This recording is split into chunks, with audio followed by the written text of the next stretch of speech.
que está acompanhando a gente também. Pois é, tem um grande jogo amanhã que promete.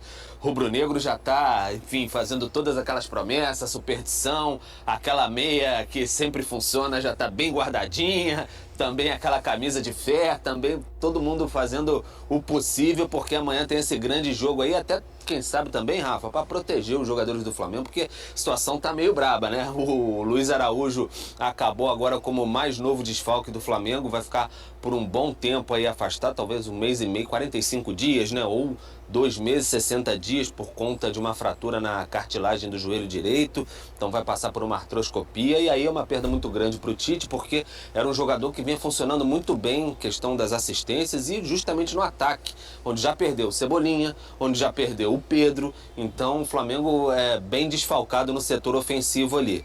Mas olhando assim uma parte do copo mais cheio, o Flamengo tem o Plata, que entrou bem contra o Vasco, o Flamengo vai ter o Alcaraz, que não pôde jogar contra o Vasco, que já estava suspenso, então são os jogadores mais ofensivos, e o De La Cruz também, que volta, está recuperado da lesão na coxa direita. Então o Flamengo tem essas opções e além disso tudo, tem o Bruno Henrique, o cara do outro patamar, o cara que funciona muito bem, Rafa. Em 17 gols com a camisa do Flamengo em Libertadores, 10 são em mata-mata. Então conhece muito bem a hora decisiva. Ontem eu fui lá no Ninho do Urubu bater um papinho exclusivo com o Bruno Henrique, recebeu a gente muito bem, estava tranquilo, sereno e falou um pouquinho sobre esse confronto com o Peñarol, o que está pensando que vem pela frente aí. Vamos ouvir um trechinho do Bruno Henrique. A gente está aí focado em todos os campeonatos. Claro que quando começa o mata-mata, o foco tem que ser maior. Então, acredito que está todo mundo focado, está todo mundo visando esse jogo, que vai ser um jogo muito importante, né? Porque jogar lá é difícil, mas não vejo problema algum. Mas primeiro temos que fazer o nosso papel, que é vencer bem dentro do nosso estádio, dentro da nossa casa, diante do nosso torcedor, e depois pensar no jogo da volta.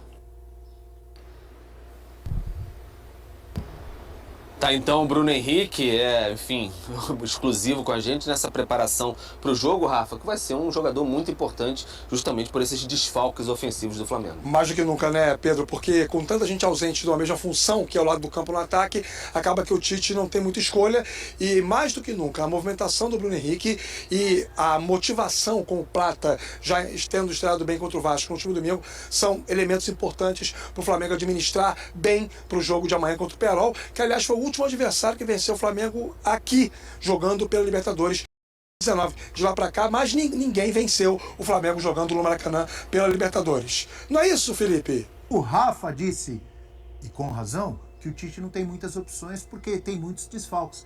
Mas o professor Celso, ele não concorda com as opções do Tite. Pelo menos foi o que ele me disse hoje mais cedo. Você escalaria Gabigol? Eu não concordo com essa história, com a atual situação. Ele ficar aferrado a essa história de que o Gabigol é reserva do Arrascaeta, tendo ele tantas necessidades. Eu não colocaria jamais o Carlinhos na frente do Gabigol como centroavante. Mas o Tite quer colocar. Eu acho que a Natália pensa como você. Concordo. Eu acho que seria uma situação em que o Tite poderia provar a tese dele. Que o Gabi não tem condição de jogar. Não, mas mas agora não é momento de provar a tese. Agora não é momento de provar a tese, Natália. Agora é momento de tentar avançar na Libertadores. Mas por quê? Porque ele não soube fazer isso em outro tempo. Ele não soube administrar o Gabi. Mas você acha que é uma tese que o Gabigol não tá numa fase boa? Pro Tite? É uma tese? Pro Tite? Tá jogando bem o Gabigol? Ele não joga. Mas quando entra? Tá sem ritmo, Abel. Ele tá sem ritmo, ele não joga. Pega a minutagem dele e pega a minutagem de todos os outros jogadores. A gente não pode cobrar dele. Ele ficou um tempo parado sem treinar com o time. Por quê? E aí eu não tô defendendo o Gabi, por indisciplina dele. Ah, bom. Mas ele ficou um tempo sem jogar, né? E sem treinar com o time, faz diferença. Quando ele volta, ele é a terceira opção. Jogando fora de posição, o Gabi tem várias responsabilidades pela fase que está. Tem mais de 1 ano e meio que ele não joga. Ano passado foi terrível coletivamente o Flamengo e individualmente. nessa temporada, o pouco que ele entrou, ele também não Mesmo contribuiu. do Tite, ele já estava Não, por isso que eu falo, tem mais de 1 ano e meio que ele então. não joga. Agora, que nessa temporada ele não tem tido oportunidades, a gente tem que cobrar de quem tem minuto. O Gabi não tem. Rafael e aí, Prats? tudo bem ou não... Não, entre Gabriel e Carlinhos, Gabriel. Entre Gabriel e Carlinhos, Gabriel. Agora o Gabriel tá muito mal. É que mal ele é melhor que o Carlinhos, que é um jogador de um nível muito inferior. É isso. Então, assim, aí a vantagem do Gabriel é essa. É muito mais por ser o Carlinhos do que por estar jogando bem, por Exato. estar animando alguém. O Pascoal elevou para outro patamar o nível de exigência ali, hein? Se ele conseguir fazer efetivamente pelo Flamengo o que o Pedro fez na ausência dele, né? Em 2022, vocês lembram, o Dorival encaixa Pedro e Gabigol juntos justamente na lesão do Bruno Henrique. E o Flamengo acaba campeão da Libertadores. Se ele conseguir repetir a importância que teve o Pedro naquele ano, agora sem o Pedro, é outro patamar, Pascoalzinho. E ele também disse que contra o Peñarol tem que fazer o dever de casa e ganhar bem. Ganhar bem, para mim, na Libertadores da América, no jogo em casa, contra um time difícil, time cascudo, time copeiro, que é o Peñarol, é de dois no mínimo. Calma, a gente vai chegar lá. Não, Quero saber ganhar- se ele consegue fazer o que o Pedro fez em 22 Eu primeiro. espero que ele conseguiu fazer. Não, em 19 ele conseguiu brilhou, fazer. né? Em 19, ele era o melhor jogador do Flamengo Perfeito, concordo. durante toda a Libertadores da América. É que o Gabigol brilhou naqueles momentos decisivos, os 2 gols. Incrível, né, Brasil? Incrível! Épico, memorável. Épico e memorável. Apareceu Beijo ali. pro nosso amigo João Guilherme. Volta e Mas meia tá ele foi acompanhando a eleito o gente. melhor jogador. Foi eleito o melhor jogador. Eu e Zinho estávamos nessa transmissão com o João. Tive o prazer de estar ao lado do Zinho e do João mais uma vez. Agora, eu acho que ele tem todo esse potencial. Ele é um jogador que tem explosão, ele é um jogador que pula muito, salta muito pro cabeceio, um jogador que tem uma impulsão maravilhosa, um jogador que tem o drible, intimida o adversário porque ele é grande, é forte, arrasta o adversário para dentro da grande área. Eu acho que ele pode sim, ele pode ser esse fator decisivo para a equipe do Flamengo. Claro, o Flamengo tem outros jogadores decisivos, né? O De La Cruz vai voltar, o Debochado tá lá, tem outros jogadores que são importantes, são decisivos, mas eu acho que a função dele, que é essa função de centroavante para fazer gols, eu acho que ele é importantíssimo e pode, vamos dizer assim, pode, não vou dizer superar o Pedro, mas se ele se igualar ao Pedro, já será uma felicidade. Dázinho pra fazer um negócio desse, porque assim, é legal quando a gente vê uma declaração sincera, honesta, né? Porque ele fala ali sem nenhum medo de que a cobrança venha, de que a expectativa seja muito alta, confiante em tudo que ele já fez em outros momentos no Flamengo também. Não, sem dúvida. O Bruno Henrique está hoje nessa posição porque ele quis ficar. Ele tinha uma proposta muito melhor para ir para o Palmeiras. Houve uma demora até na negociação. Aí o staff iria dizer que o Flamengo não procurava, que não tinha um contato, e teve contusão, teve muitas coisas, ele volta. Mas o desejo do Bruno Henrique foi sempre permanecer no Flamengo. Ele tem uma identificação com o torcedor, com o clube, tem uma história lindíssima, riquíssima, e hoje numa função diferente. Na ausência do Pedro, antes de 2019 jogava ele e o Gabigol. Uma dupla fantástica, um encaixe perfeito. Ele se machuca para 2022, é Gabigol e Pedro, num sistema de jogo diferente. Hoje, na visão do Tite, sem o Pedro, mesmo tendo outros atacantes para fazer essa função, ele opta por colocar o Bruno Henrique. Por quê? Porque é versátil. E ele tem jogadores para fazer a função que o Bruno Henrique faz muito bem, que é pelo lado esquerdo. Então ele tem essa responsabilidade, assume essa responsabilidade, está muito bem preparado para isso.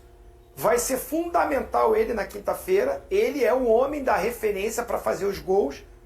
Tem o Arrascaeta que chega, que também é de fazer gol, mas é mais o garçom. O Luiz Araújo está fora. Provavelmente deve ser o Plata, né? Jogando pelo lado do campo. Então, assim, ele, mais do que nunca, nesse contexto de time, é o homem-gol. E ele vai ser fundamental. Eu gosto muito do estilo de jogo do Bruno Henrique, da entrega dele, da participação dele no jogo, num total.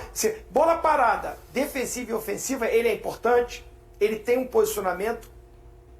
Ele do Flamengo sem a bola ajuda, recompõe, mesmo como centroavante, incomoda os zagueiros, não deixa ninguém livre. E com a bola nem se fala, ele é o cara da velocidade. Além de ser o homem-gol hoje, mas ele é o cara daquela passada larga. Gosto muito, acho um baita de um jogador. E o Flamengo precisa muito dele inspirado nesse jogo de quinta-feira. A retranca vai ser enorme. Opa. Vai ser a tática do Pascoal. Todo mundo lá na trave, tática do morcego, tática do cadeado. O Peñarol vai vir com a disciplina tática defensiva mesmo. Posicionamento atrás, muita marcação, muita catimba no jogo, é a característica desse jogo uruguaio. Tentar levar um bom resultado, perder de pouco, se perder, é perder de pouco, é a estratégia do Peñarol. Um empate, opa, esse sim assinaria agora, para levar a decisão para o Uruguai, aquela pressão lá no Uruguai. Agora o Flamengo, pelo contrário, vai ter que jogar um jogo muito bom, chegar aquele jogo ou um dos melhores da temporada do Flamengo para levar uma boa vantagem, porque a pontuação que fez está decidindo sempre fora de casa na Libertadores. Assim, esperava-se que tivesse feito isso contra o Bolívar, né? Ainda mais que era na altitude. E aí não conseguiu muito, né? Foi meio espremido, assim, para o que se esperava, né? Porque fica sempre se esperando, como diz o Pascoal, abaixo de 2, abaixo de 3, não se comemora. E aí tem o adversário do outro lado que vem com a vontade danada de fazer isso que o Zinho tá falando. Então, gente, é isso aí, né? A gente tem um jogo difícil aí amanhã contra o Peñarol. Vamos ver se o Tite faz uma escalação boa, né? Na minha opinião, ele deveria colocar o Bruno Henrique aberto. E o Gonzalo Plata, ele pode colocar pelo meio, que ele é muito habilidoso. Creio que dá certo essa formação, não sei se ele já testou, né?